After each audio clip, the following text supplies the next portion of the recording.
With 3 minutes to spare. Well, there's not even.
Judge, are you ready?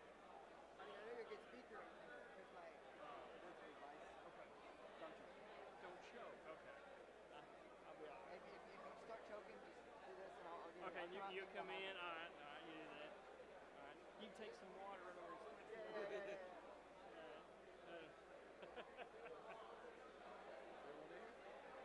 uh, it looks to me like they are. 2 minutes or should I get started? Well, yeah, there's gaps there. I don't know why there's gaps there. Maybe this is a low year. No, we're probably. I think we're missing one. I don't think so. Or is that just? That smallest one's right here. No, it's because we have a city of 68 and they took up the spot. We're good.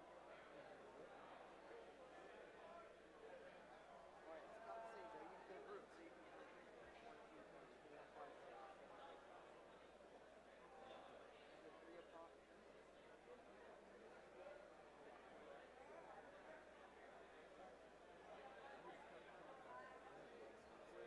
One, two, three, four, five, six. 1, 2, 3. We're missing one. We're missing one. And maybe this is them. Maybe they just didn't put the guide on down there. 1, 2, 3. But if they didn't put the guide on down, then we'd see it in the crowd. We are missing one. We might have left it back in the hallway. I'll go check and I'll give you a thumbs up if it's back there. Okay. Need some gum.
Thank you.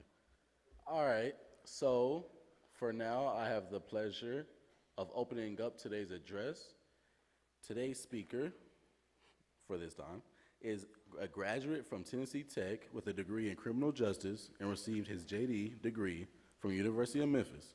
He served 15 years as a prosecutor, reaching the position of deputy district attorney, supervising major felony prosecutions.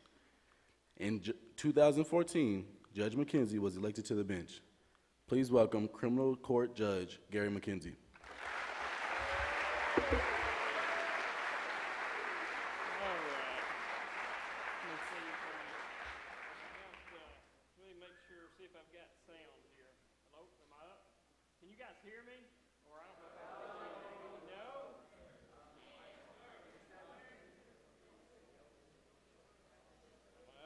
Nope.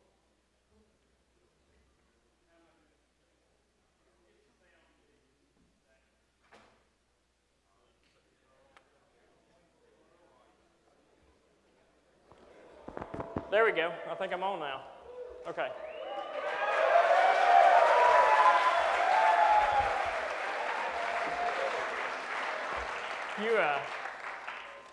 In law school, they don't teach you how to work a microphone. I'm going to tell you that. All right. I'm Gary McKenzie. I want to say just a couple of quick things. Number one, we're live streaming here, and I have a tradition that I do. I like to embarrass my two daughters.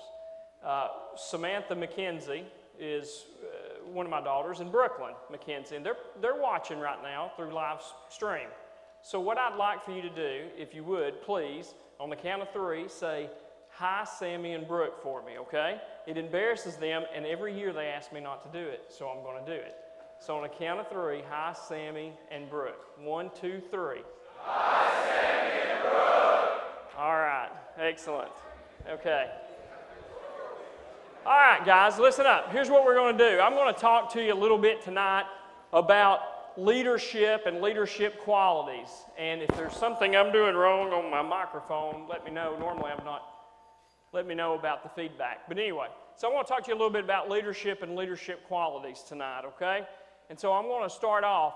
And you're here at this program because people believe in you, and they believe that you are the quality of individual to be a leader in the future for our state, for the state of Tennessee, and to influence people. But more than that, being a leader, in my opinion, or having leadership qualities, isn't about being called a leader, but rather it's about service. I think leading is about service. So it's about having a life of service, whatever that may be. You define that on your own, right? So leadership qualities. Okay, so let's talk about American leaders. So I want this, let's see, this front row right here. I'm going to pick on somebody right here. Yes, sir. You name me and think of an American leader. It can be anybody. Think of somebody. George Washington. Okay. All right. We had a George Washington. Let me look here. Let's see. Yes, sir. Donald Trump.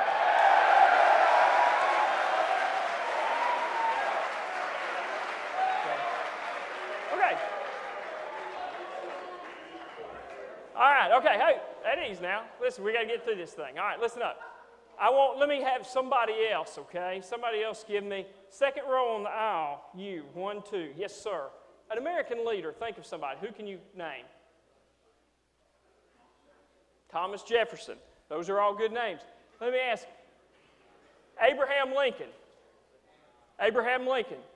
President of the United States during the most divisive time in the history of our country, okay? Led during a very divisive time. Franklin Roosevelt led during World War II, right? A very divisive time that our country had, all right? Martin Luther King Jr.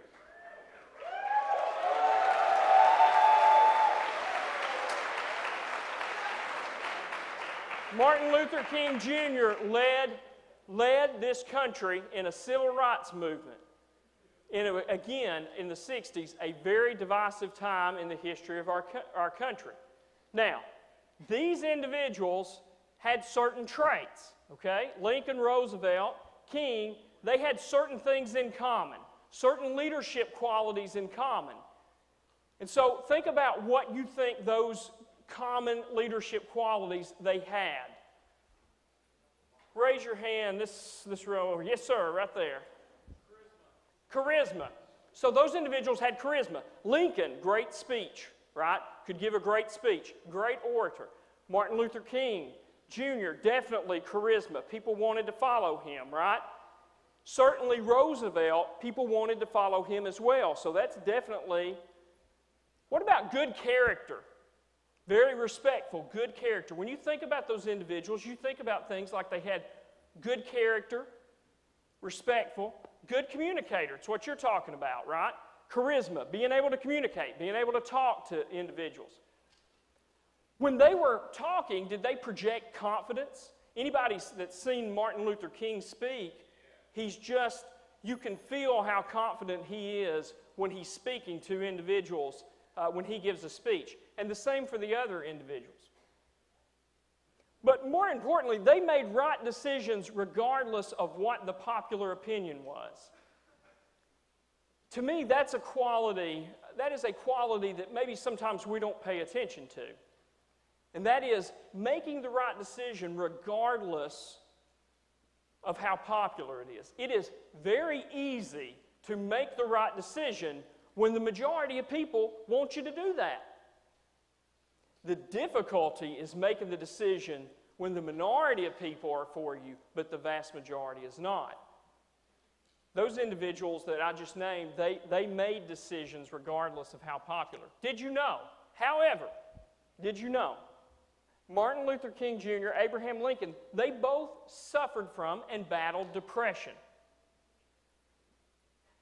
FDR suffered from polio and lost his ability to walk. So each of these men overcame difficult circumstances to succeed. They faced adversity, and they still was able to rise up and lead in a difficult time. Now, what do you call that quality for an individual? Yes, sir. Perseverance, okay? Yes, sir. Determination. Absolutely. Way in the back, there's somebody with his hand up and the light's on him. Yes, sir. Stand up. Versatility. What about resiliency? What about resiliency? You individuals all of you probably heard of that term resiliency. So define resiliency? What does it mean? Resiliency is the ability to grow and thrive in the face of challenges and bounce back from adversity. That's being resilient. All of those individuals had that quality. And that is a necessary quality if you are going to survive in this world. Let me make sure you understand something. The world that you live in's default setting is hard. This world that we live in is not easy. It is hard. That is the default setting, and you need to understand that. It is a struggle day to day, and we all struggle. Nelson Mandela, another wonderful leader, imprisoned for, I want to say, if memory serves me correct, 27 years, give or take. But 27 years he was in prison. The cell that he was in a dark, damp, concrete cell, and it was 7 by 8 feet. That was it. His space was no bigger than a small square around me right here. 7 by 8 feet was the cell that he was in. 27 years. He had only a straw mat that they laid down for him to sleep on for 27 years. And during that time, there was a poem that he would recite to himself that helped give him the strength to carry on, determination, to be resilient, to keep going forward. And the name of that poem was Invictus. William Henley, 1892, wrote the poem. There's a movie called Invictus, and it has to do with the rugby team in Africa. And I want to say, I can't remember the name of the rugby spring. I can't remember exactly, but the rugby team there. It stars Morgan Freeman's in it, and I think Matt Damon are both in it. I don't know if you've seen that movie. It is a great movie.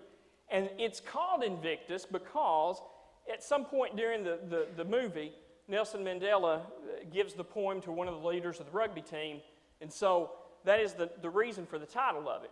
And so the poem says, "Out of the night that covers me, black as the pit from pole to pole, I think whatever gods may be for my unconquerable soul. In the fell clutch of circumstances, I have not winced nor cried aloud. Under the bludgeoning of chance, my head is bloodied but unbowed. Beyond this place of wrath and tears looms but the horror of the shade, and yet the menace of the years finds and shall find me unafraid. It matters not how strait the gate, how charged with punishments the scroll. I am the master of my fate. I am the captain of my soul. And so this poem speaks to me on a level of resiliency. It matters not how straight the gate, right? You're going to stray off path. That's going to happen in this world. It matters not. But that you are the master of your fate. You are the captain of your soul. You will not let any other individual define that for you. That belongs solely to you. And you will define it however you wish. And the way you define it will determine whether or not you succeed or you fail. And trust me, you will fail in life. Again, default setting is hard. You are going to fail. I have failed. Everybody in this room has failed time to time. The question is, are you going to get back up? That's the question. All right, Adam Michnik was a Polish activist that opposed communism and fought for elections. And he was instrumental in bringing forth change and bringing forth free elections in Poland. And he had a quote, "In the life of every honorable man comes a difficult moment when the simple statement that this is black and this is white requires paying a high price." And that goes back to what we talked about with Abraham Lincoln. That is, making a decision regardless of how popular it is. But there will always come a time where you will have to make that decision. And the question is, are you going to be able to do it? Are you going to be able to make the decision? Are you going to fold? I don't know. Keys to being resilient. Self-aware. Know what your strengths and limitations are. I am very well aware of what my limitations are, and I find out every day limitations that I have that I'm not aware of. You have to understand that, right? At the same time, understanding your strength. Self-regulation. Regulating impulses and emotions. Think before you act. These are things that you need to do. Don't make decisions in the heat of the moment when the passion is there. Reflect, think, regulate yourself. Optimism. Avoid the negativity bias, right? There's some people, each of you know this person. I guarantee you, each of you know an individual that every time you're around, it's as if there is a dark cloud that is following that person around and it's raining on them. That they are always, no, that's not going to work, or here's the problem. Avoid that. A can-do attitude is much better. It's much better, and people enjoy individuals who have that type of attitude versus those that think the end is always near. Optimism. Connections. Must be able to rely on others when in need. This is extremely important, and I got to tell you, sometimes there's two ways to think about this, and one way is that when you need help, you need to ask for it. And I struggle with that. That's one of my limitations. Sometimes I try to take on too much myself, and I don't want to ask for help. I see maybe it's a sign of weakness that I can't get something done, but that's not true. That's not true. No, you must be able to rely on others. Now, let me ask, I think there are delegates. I think there's 3 or 4 from Meigs County, Tennessee. Where are you at, my delegates from Meigs County? Stand up, please. I've got 4. Meigs County, Tennessee. I was in Meigs County Saturday in the gymnasium where they had the graduation. And I was born and raised in Meigs County. You can sit down, gentlemen. Thank you. I was born and raised in Meigs County. Meigs County has a population somewhere around the 10,000 mark now. When I was there, approximately 7,500, 8,000 total people. The people in my graduating class, 80 people. 80 people in that class. I came here, went to college, law school at Memphis, and I moved back here to start my career as a prosecutor. ran for election in 2014 and had 7 counties and 250,000 people. And I can tell you, myself and Judge Maddox, he had successful elections throughout his whole career, can tell you how difficult that is. And I guarantee you, if you ask Judge Maddox, he'll tell you what I'm going to tell you, and that is, we did not win those elections by ourselves at all. Quite the contrary. We won it because of the individuals who helped us and believed in us. And so I come from that small county here and was fortunate enough to have good friends and relationships and people who mentored me and helped me get where I am. You've got to be able to rely on others. You will never be able to go it alone and do it alone. I am not a product. That election doesn't belong to Gary McKenzie. It belongs to all the people in Meigs County, and it belongs to all the people in this district who helped me get where I am today. Rigid or flexible? So is the building that's built firm? Think about buildings that are built, for example, in Memphis, Tennessee today, which we've got a fault line in Memphis, and that's a real concern. And so buildings that they build there now, let me ask, do they build them firm not to move? Or do they build them actually to be able to sway within the wind or any possible earthquake? Sway. They build them to sway. So what does a tree look like in a storm? Is it rigid or does it move? It moves, right? And so that is what that resiliency is all about. That's the flexibility and the ability to take a hit and move and keep going forward. Bounce back. The other thing that a leader needs to understand is a leader must believe that one individual can change our circumstance for the better. You have to understand that you can make a difference in the world that we live in, that you can change it. So, the question then becomes, can one person change the world? Can a single individual change the world? It depends on how you define that. Some says no. It depends on how you define that. Okay? But can one change the world? Well, let me tell you a story. Now, here are stories that I like to think about that help motivate me, because if the individuals in these stories can do what they did, talking about service, giving, right? If they can do this under their circumstances, then surely I can continue forward, right? So, one 8-year-old little boy, I'm going to tell you right now, one individual can absolutely change the world. I believe that. Without a doubt, I believe that. Now, to change a society and how you affect it, it absolutely takes multiple people. But how can one individual be the spark that lights that fire? Well, let me tell you, years ago, when I was prosecuting cases, and I prosecuted a lot of child abuse cases, and they're horrible, terrible cases to have to prosecute, and the facts and circumstances are difficult. But I tried a case where an 8-year-old boy was abused. And we're not going to go into how, but let's just say it's not something at all that an 8-year-old child should have to go through. And I watched him go into a courtroom, not too dissimilar from the picture that I have up here. And I watched him go to the witness stand because, unfortunately, that's the law and that's what has to happen. The victim has to take the stand. They have to be sworn in under oath and they have to testify as to what happened. And so I watched that 8-year-old little boy climb up on the witness stand. And he sat there in a courtroom with 12 individuals in the jury box, adult individuals that he didn't know, and they sat right across from him, within feet from where he was at. And I had to ask him questions that were extremely difficult for him to answer.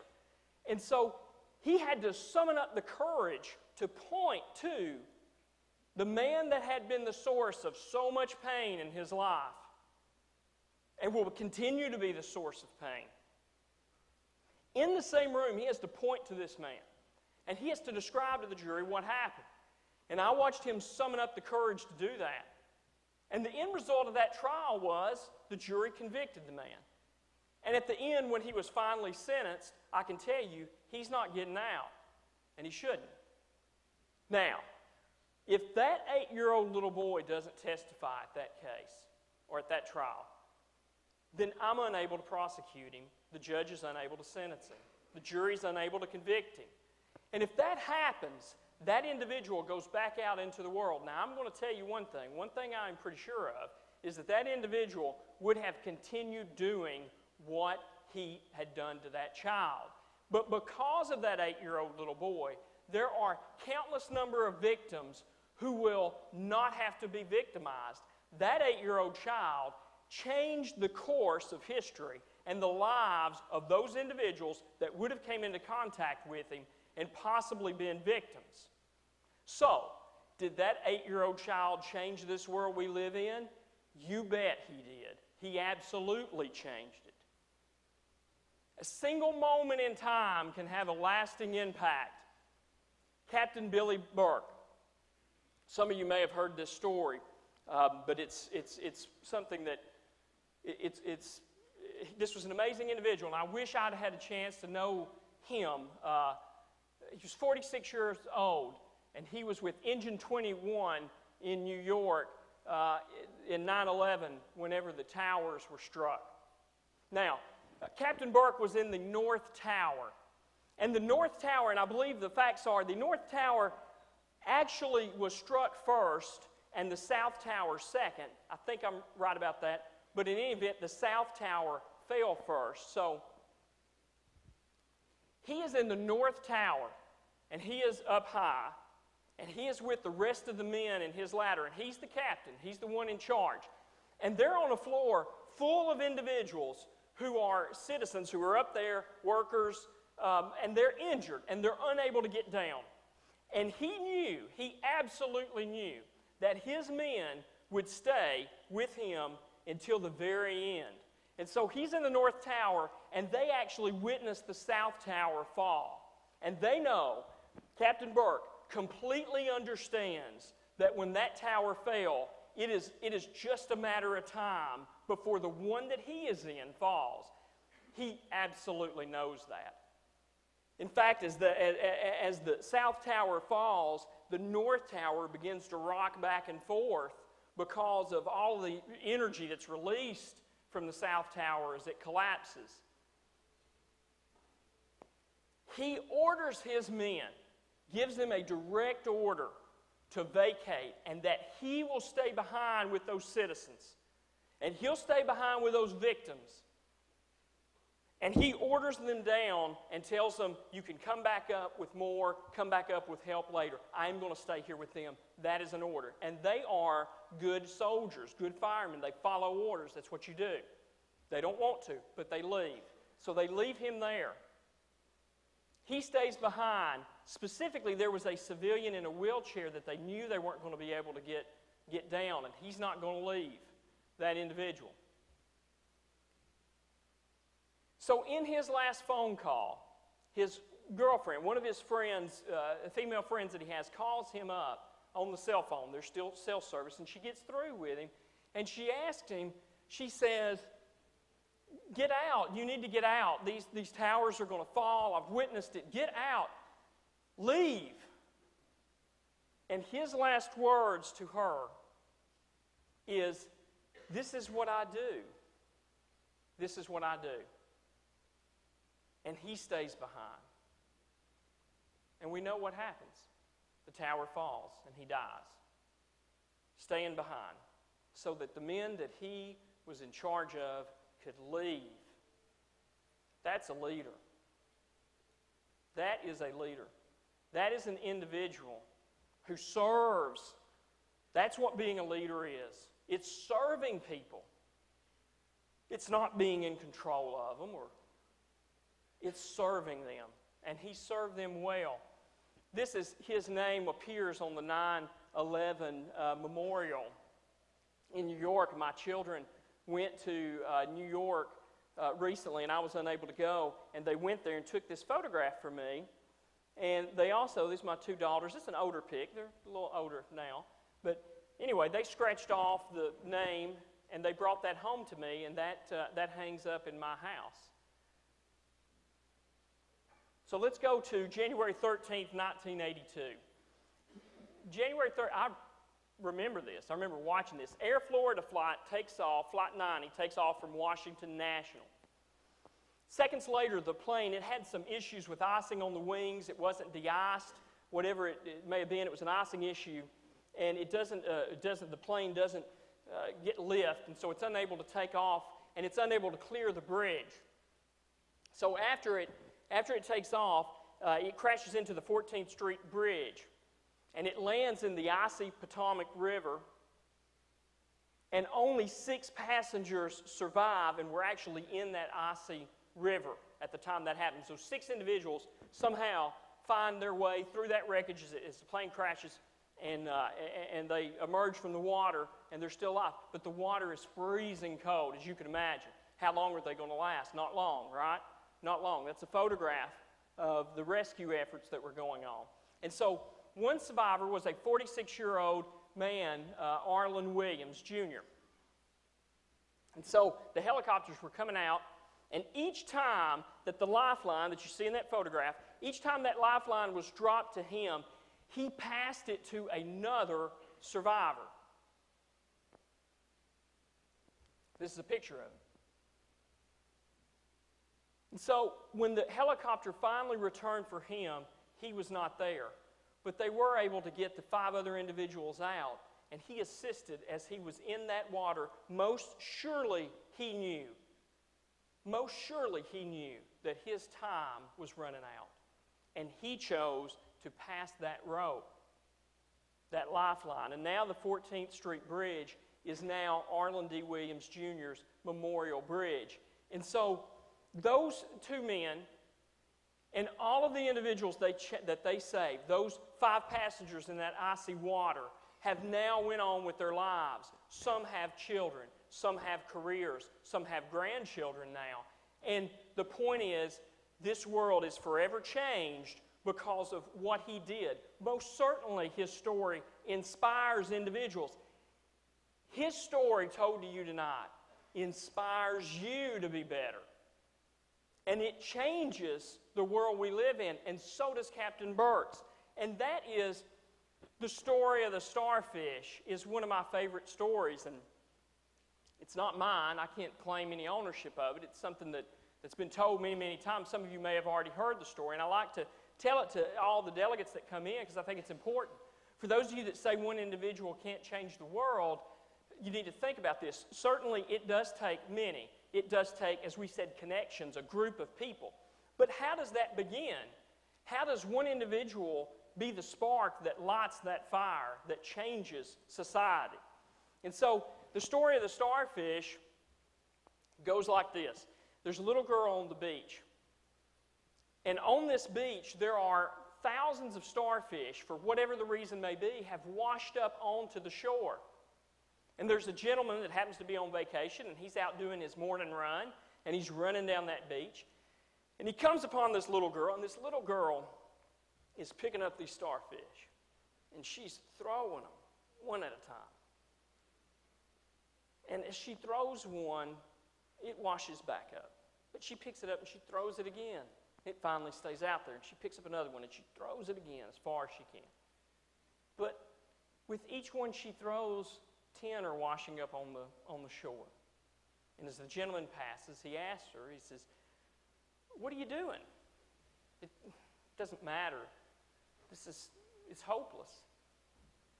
It doesn't matter what you're doing. Why? Why are you doing it? What is this?" Doesn't matter. And she picks up the starfish that she's about to throw in, and she says, "It matters to this one. It matters to this one." And so other individuals on the beach that see her and what she's doing, they join with her, and they begin to throw starfish back in. And before you know it, the news camera comes up, and they start filming. And then all of a sudden, the whole community's out there. And did you know it? At the end of it, every one of those starfish were thrown back into the ocean. And so that little girl, with her determination, ignited a fire that sparked the community to come together and solve a problem. And that is how one individual can begin and put in motion things that change the world. So how do you measure success? How do you measure success? I don't know. That's a That's a good question. Is it the size of your bank account? Is it how much money you have? No, it's not. The size of your bank account does not, in my opinion, that is not a hallmark of success. I understand financial success, certainly. And listen, I'm not advocating for not having a big bank account. I think we'd all like to see that happen. I'm not suggesting you should strive for that. That's fine. But I'm saying that that one thing will not define you as a successful individual. Is it measured by your title? Again, listen, achieving things and going, it is such an honor to have the title as judge. It absolutely is. When I was a DA, it was general. That's an honor, and I'm not suggesting you don't strive for things like that. But I'm telling you, that title does not define me as successful. A title, if your goal is only to have the title, then you're not truly serving, and you're not truly leading. That will not define you. My father had a definition that I try to live by, and he's been gone now. It'll be 11 years this June.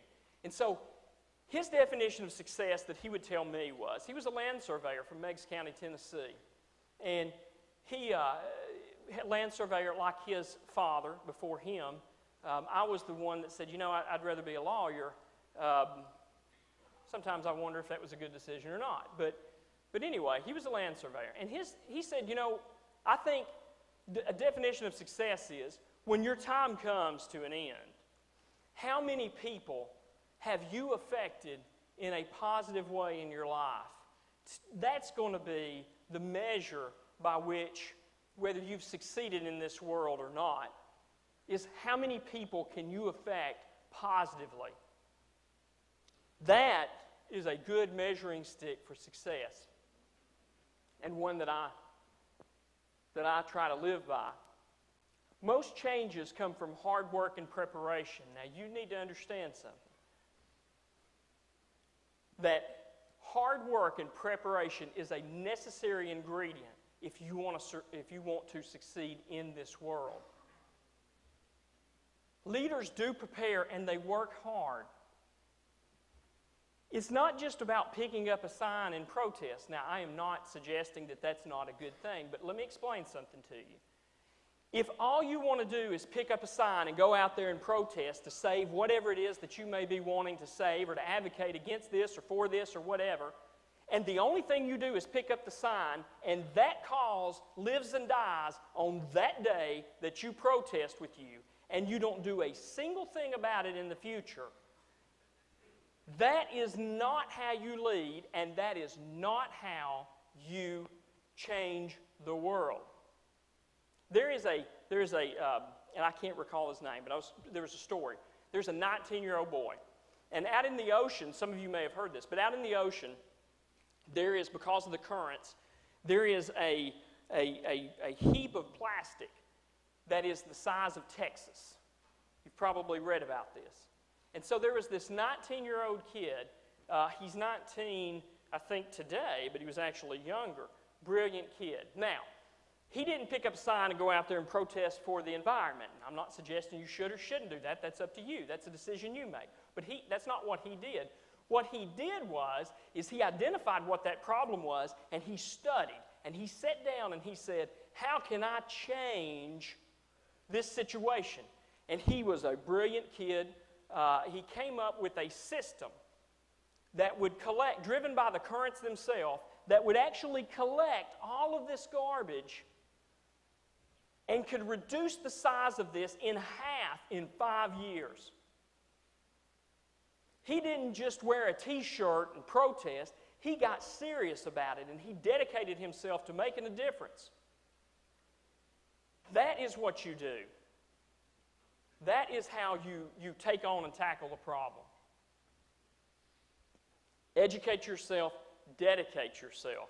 Those are things that are going to determine how you do. Life is going to be hard, but you cannot give up on your goals. So what can you do to lead and to serve? What can you do? Well, how do I serve? What is it that I do? I have a passion for seeking justice. That's in my my career. It's something that I've always been very passionate about. Yours may be something different. My father's was land surveying and being out working with the land, helping people with their problems, whatever it may be that they're having with different property issues. I stay informed on issues that are important to my community. You need to read, be knowledgeable, understand what's going on, know about the world around you and your community and how things are affecting it. I look for ways that I can volunteer, and let me explain something. There are multiple careers that you can have in life, but regardless of whatever your career path may be, there are still other avenues that you can serve your community. The American Legion, obviously a program that I believe in and that I'm here tonight for because as a veteran myself, I believe in what the Legion stands for. We talked about the 4 pillars the other night when the commander was here speaking. I believe in that. The VTC is the Veterans Treatment Court. So I was in Iraq in 2009 through 2010. I deployed, and I came back. And so I know that some of the people, men and women I served with, suffered from PTSD-type issues, as well as other individuals I know. I have a brother-in-law who could probably tell you the same story about some people that he served with that likely have to deal with those issues. So if you serve in the military, more likely than not, you know of a friend or someone who served with. And so the Veterans Treatment Court was something I started to take those individuals that came back from deployments that had issues with PTSD that may be related to them getting some kind of criminal charge like an assault or a DUI or something of that nature. And if you can address that underlying post-traumatic stress disorder, if you can address that, these individuals were great citizens. They wore the uniform. They served for their country. They served for you and I. And certainly if they make a mistake, surely if we're going to give second chances, the individuals that were willing to fight and die for us deserve us to help put them back together again when they come back from a deployment. So when I ran for office, that was something that I wanted to see happen, and Judge Seth Norman from Nashville assisted me, mentored me, and we created one in the 13th District. And so those are some of the things that I've done that I can give back, that I can try to help to make a difference, right? And if there's one individual that comes through the program that changes, then isn't it all worth it? So as future leaders, you need to ask yourself, what can I do? What is it that you can do to serve? You know, how do you do that? That is an individual question. It's something that you've got to come up with. Or you've got to come up with the answer, I guess I should say. So after this week, what can you do? Be resilient. Understand that you're going to fail. Understand you may not get the best grades or the grade that you want. Or understand that you may not get a position or whatever, win some athletic contest, whatever it may be. Understand that, but be willing to back or to bounce back. Find your passion and live for it. Find whatever it is that you're motivated to do and do it. You know, I'll tell you something I believe. I truly believe that if you're doing something that you're passionate about and you really believe in it, then you know when you're doing that thing that it comes natural to you. It's what you want to do, right? Because I believe, you know, I'm certainly a religious individual, and I believe that when you tap into that, you tap into that reason that God put you here on this earth. And you feel it and you know that. And that's what I'm talking about. Now, that could be a number of things in your life, but find it. Get involved in your community and make a positive change, right? Those organizations that are out there, get involved in them and try to contribute. Be part of the solution, not the problem, right? And so prepare and educate yourself and plan for the future. You know, I'll tell you, as you're here tonight, and to backtrack just a second, as you're here tonight, you sat here tonight because there are some individuals that have come into contact with you and that have been an inspiration to you, that have helped get you where you are. I have a whole host of individuals that I can look back over my career that have pointed me in the right direction, all the way back from my grade school class and my teachers to individuals in the professional line of work. I mean, I can recall being a young prosecutor. I had hair, believe it or not. I had really a lot of it was really dark at the time, and it was full. It was a little thinner. And I remember being a young trial attorney and coming into Judge Maddox, and I tried some DUI cases. First jury trial I ever had in front of Judge Maddox. And he was kind enough to take the time after the trial to tell me, okay, so here's some pointers. Here's what you did. And you're running your docket. Maybe you can do this, or maybe you can do that. And so he gave me pointers. Judge David Patterson, another individual I worked with at the prosecutor's office, was a big inspiration. You'll hear from him later this week. An inspiration to me and gave me pointers. But those individuals have absolutely are the reason I stand on the stage tonight. And so I owe it to them to do the best that I can, and you owe it to the individuals, the parents, the friends, the teachers. You owe it to them to do the best that you can. And always believe you can make that difference. Don't ever quit thinking that you can't be part of the solution, right? And so this is why I serve. This is my passion. These are my children. And so this is what I think about, because I want to leave a world better. I want to leave a world better for them than the way that I found it. And what good am I? I'm just a steward. We're all stewards of the community, the country, the world we live in. What good am I if I leave it in a worse place than this?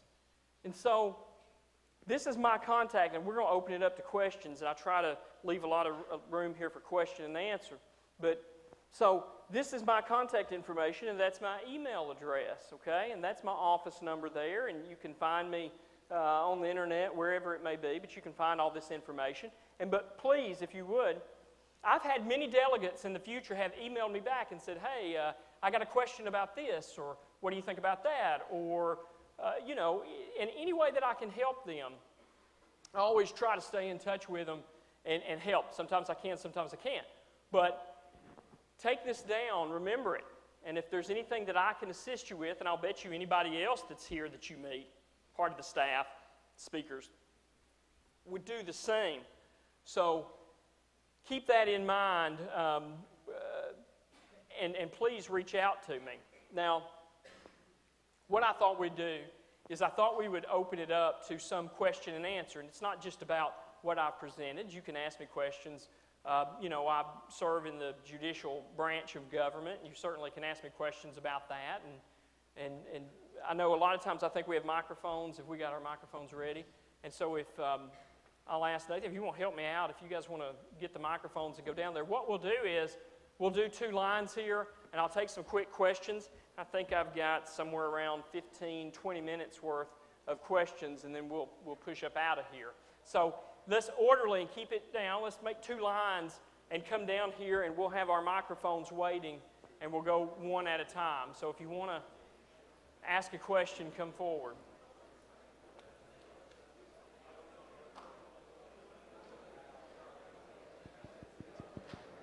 Test it. All right, we're ready? Okay. All right, guys, at ease. Hey, at ease. Listen up. Listen up. We're going to start. We're going to get through our question. We'll start over here. That mic's hot, so that's going. Go ahead. And if you would, when you ask the question, tell me who you are and where you're from, please, so I know a little bit. Go ahead. Mr. McKenzie, my name is Ben Adams. I'm from Murfreesboro, Tennessee, and I wanted to ask, what was the greatest leadership experience and lesson that you learned throughout your career? Okay, and let me ask you to qualify that. The greatest leadership experience that I've learned from another individual. From either your experience or from another individual. Okay. Oh goodness. That's a good question, because I've had a lot of individuals that I have worked with. There was a gentleman that I worked with. He was an assistant DA, and his name was Ben Fan. And Ben Fan was. Goodness, when I started, and this is true, when I started with the DA's office, which would have been, back in 2000, and when I started, Ben Fan was probably, I would say, probably in his mid-70s to upper 70s. And he was still prosecuting cases and was one of the oldest prosecutors in the state of Tennessee at that time, okay? And this man had served in World War II, was a principal. He had had like 3 different careers. And probably this man was one of the most influential people on attorneys and trial attorneys in this area today. A lot of us trace our lineage back to Ben Fan, myself, Judge David Patterson included. can trace our lineage back to him. And so I watched him take a case, and I watched him have compassion with the case and make a decision that wasn't necessarily the popular thing, but it was really what justice dictated. And he told me as a young prosecutor, he told me that what comes with this office, the ability to charge an individual with a crime, the ability that when you do that to change that individual's life, that there's a lot of power there. And he said, sometimes just because you can doesn't mean you should. And that restraint is sometimes, now there are individuals who, they're the easy ones, you go after those. But sometimes you should have the restraint. And just because you've got the muscle to flex does not mean you should flex it. And to me, that was one of the great things that even today, as I sit on the bench sometimes, I think about that. And I think because I think that's a very important thing to understand the difference of when you should and when you shouldn't. And so when I think of my career, that is one of the leadership qualities and one of the things that I saw from General Fan, as we called him. He's not with us anymore, but he certainly was a big influence on me. So, there. Okay. All right, we'll come over here. Yes, sir. My name is Maurice Goober. I come from Knoxville. My question is, what is the worst criminal case you have ever encountered, and how did it impact you? So, the worst criminal case that I ever had, and how did it impact me? Well, when I was several years ago as a prosecutor in Cumberland County, I got a phone call in the middle of the night, or say middle of the night. It's probably about 11:30 p.m. And the phone call comes in, and it is a TBI agent who, and I believe it was Dan Friel's a TBI agent. He's now one of the assistant special agents in charge of this whole area. And so he calls me up and says, we've had a shooting in a church parking lot, and a mother and her daughter have both been shot to death in a parking lot. And so there was a young lady that had a relationship with an individual, and she had ended it. And that individual obviously wasn't going to accept it, chased her down into a church parking lot, and he shot the 5-year-old little girl in front of the mother for the very reason that the mother would see it, and he did that to punish her. And then he went about shooting her point blank and basically executing the two individuals. And so it was a very difficult. I arrive on the scene and I help with search warrants and do what I do, and then we later began to prosecute the case. And so it was very difficult for me because I was a father at that time, and at that time my oldest, Samantha, was approximately that age. And I had a really difficult time dealing with that case. But, and it was a tragedy and it was terrible. But the family of that, the father of the lady and the grandfather and grandmother on both sides became really close friends to me to this day. And I cried with them, I prayed with them, and I emerged from that experience a better human being. And the reason I emerged from that experience a better human being, the reason that I did, I think is important to know, is that those victims in that case, the amount of grace that they showed me in their ability to deal with that adversity that we talked about, right? And their ability to find some grace and some love and compassion out of that, and their ability to cope and strength and carry on was something that made me a better human being. So definitely tough to deal with, but at the same time, it slowly carved me into who I am today. So that would probably be the most difficult. We'll come over here. Yes? My name is Anthony Cash. I'm from Mount Juliet, Tennessee.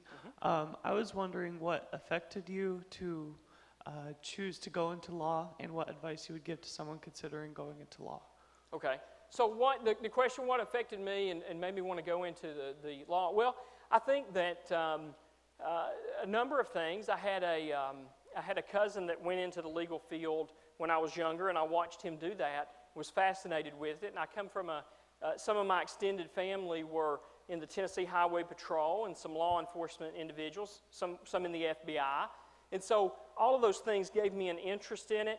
But I think the bottom line was I always liked arguing for something that I believed in. I mean, I always liked trying to pick up and fight for somebody, or if I thought something was wrong, I enjoyed being part of making it right. And there's many different careers to do this.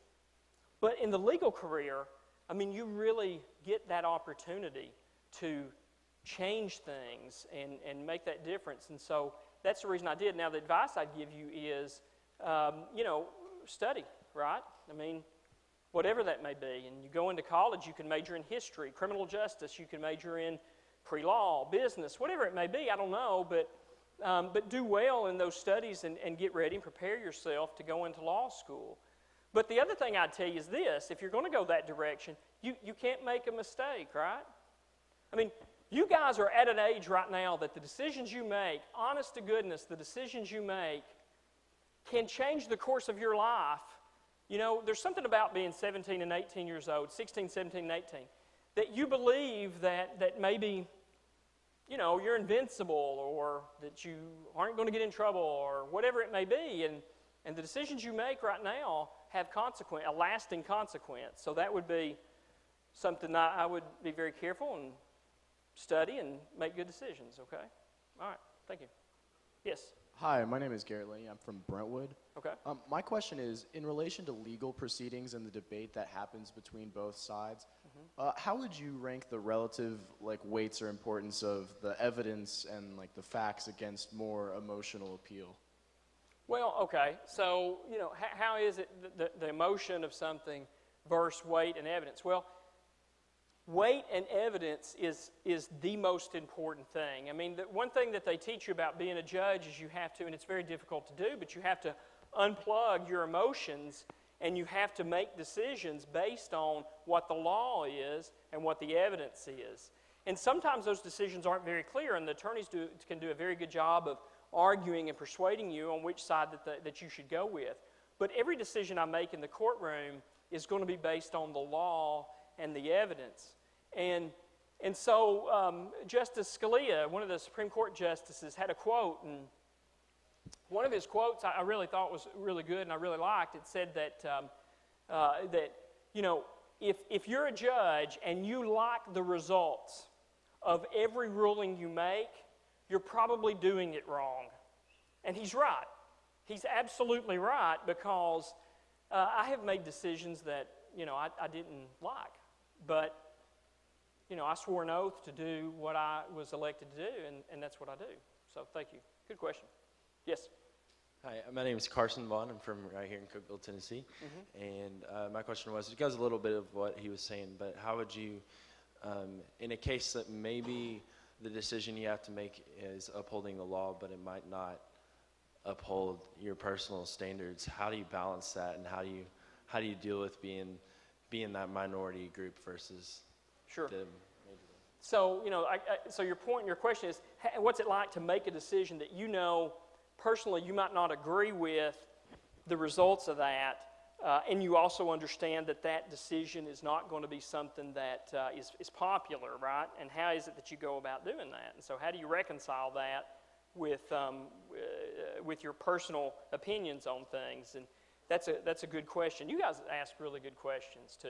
I mean, it's really difficult to answer sometimes. You have no idea. But, okay, so let me give you an example, right? I had a case, not to name one, but I had to make a decision that suppressed an amount of evidence. And if that evidence came in, it was very clear that if that evidence came in, that the individual had done what he was accused of.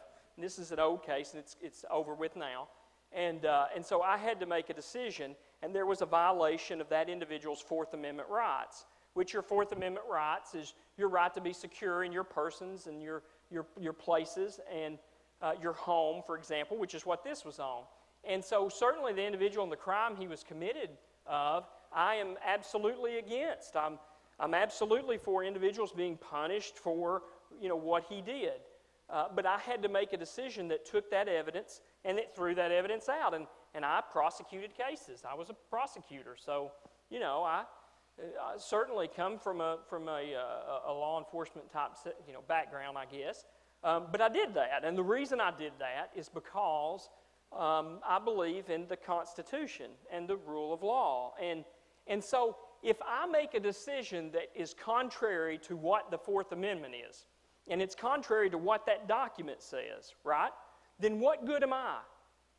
What good am I if I take that document and I just do what's popular and I set it aside? And how long is that document going to survive if nobody's going to follow it, right? And the only way it survives is that individuals understand that it needs to survive, and sometimes they make decisions that aren't popular. And so that's how I reconcile the decisions that I make with what I personally agree. And again, if you talk to any judge, Judge Maddox will tell you, that's the reason we do what we do, and that's how we do it. So, good question. Excellent question. Yes? Hi, I'm Ketron Wells, and I'm from Dayton, Tennessee. I know Dayton very well. Meigs County right across the river from it. Go ahead. And my question is, in a leadership position, when you have to make a decision, whether it be an easy or a tough one, what are the steps that you take to effectively make that decision? So, okay, help me drill down a little bit on your question. So, in a leadership position. Yes. Okay. The steps I take to, repeat that again? Make the decision. To make the decision? Like, what's your thought process? Well, the thought process, well, certainly I rely on my training. I rely on my education. I rely on the individuals around me. And ultimately that culminates in the decision I made. And so when I came out of Officer Basic, I'll give you an example. Because I think that the decisions you make in life are really, who you are and the decisions you make are really a culmination of influences and things that get you where you are today, okay?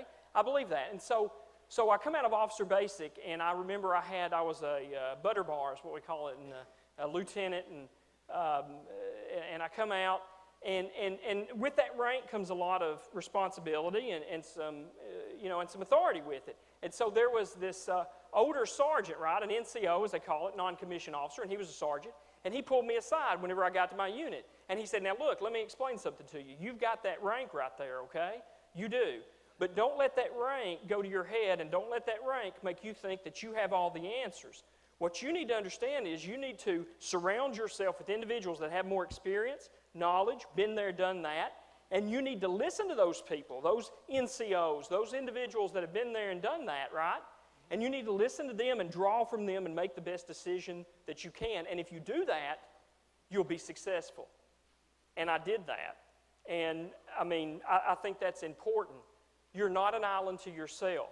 And so drawing upon all those influences and other opinions and individuals that have been there before you, don't ever forget to do that when you're making that decision. So that's probably the best answer that I can give for that. Thank you.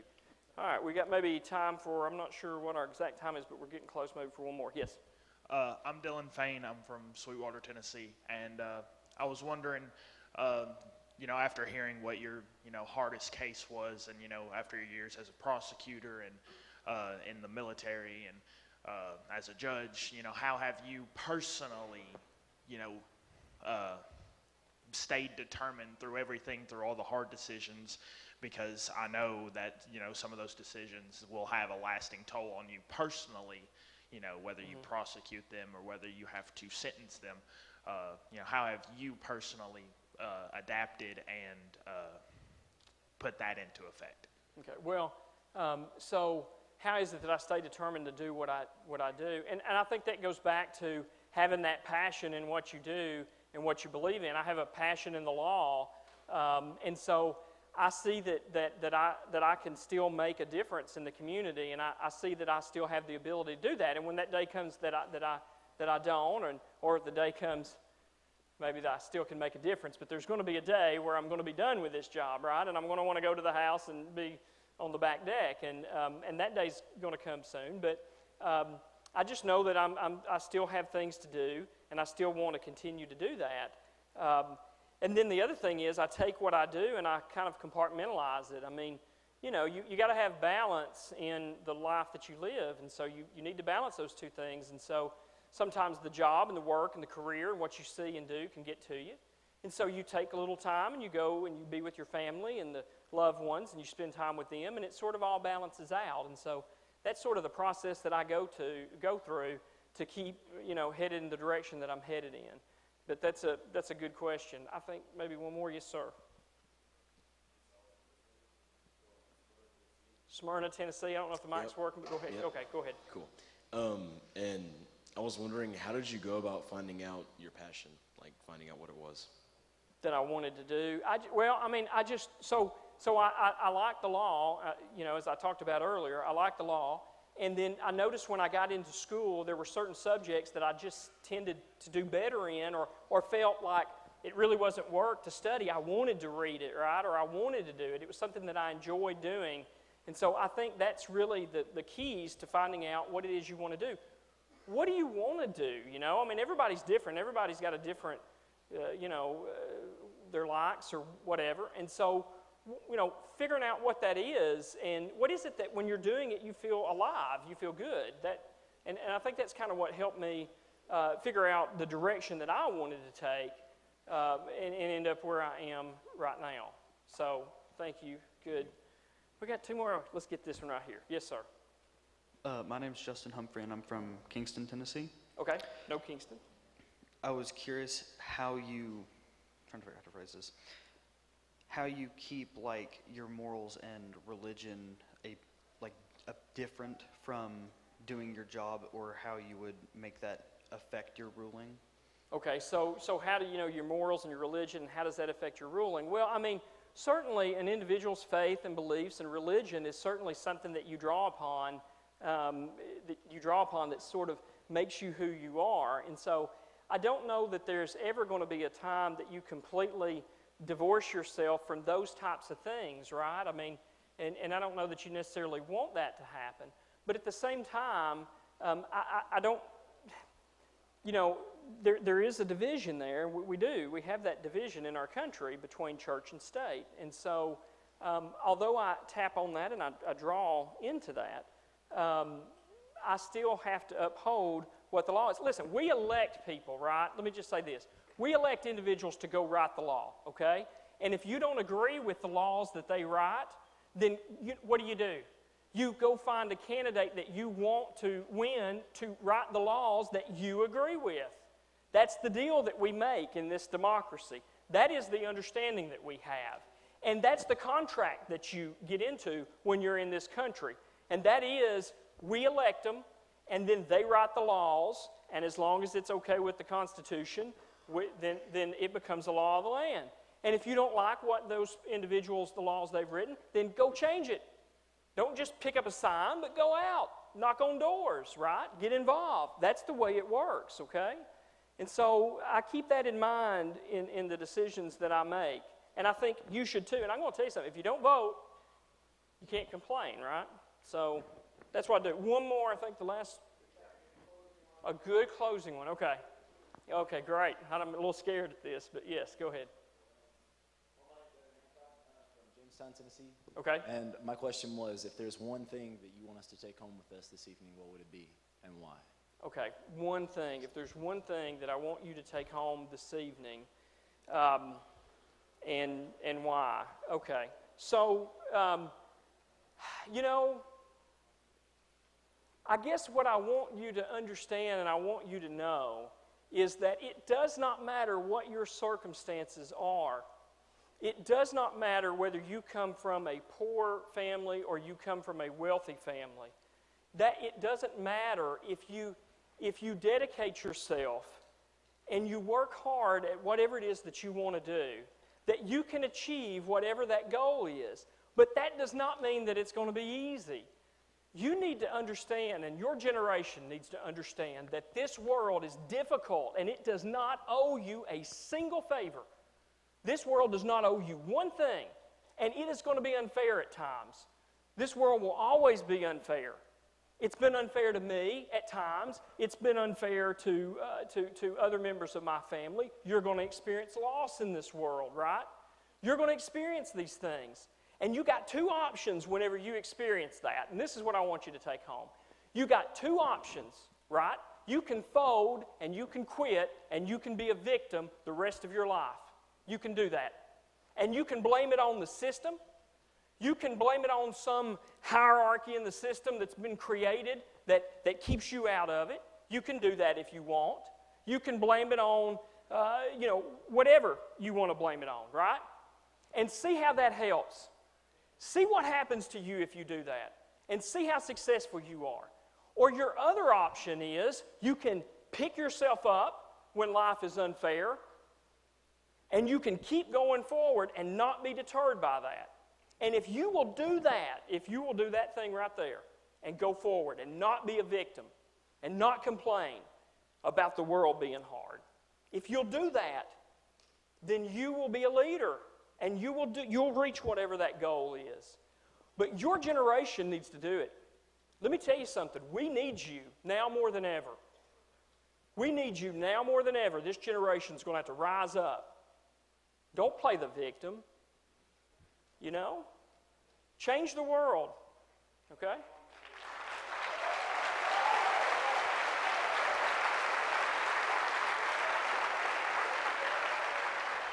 Thank you.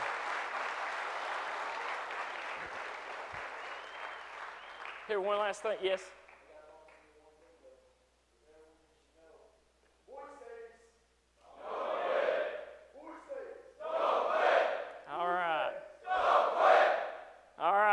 Gentlemen, it's been an honor to speak to you tonight. Thank you very much. And I guess, where is Steve? Somebody will come up and take charge. Thank you.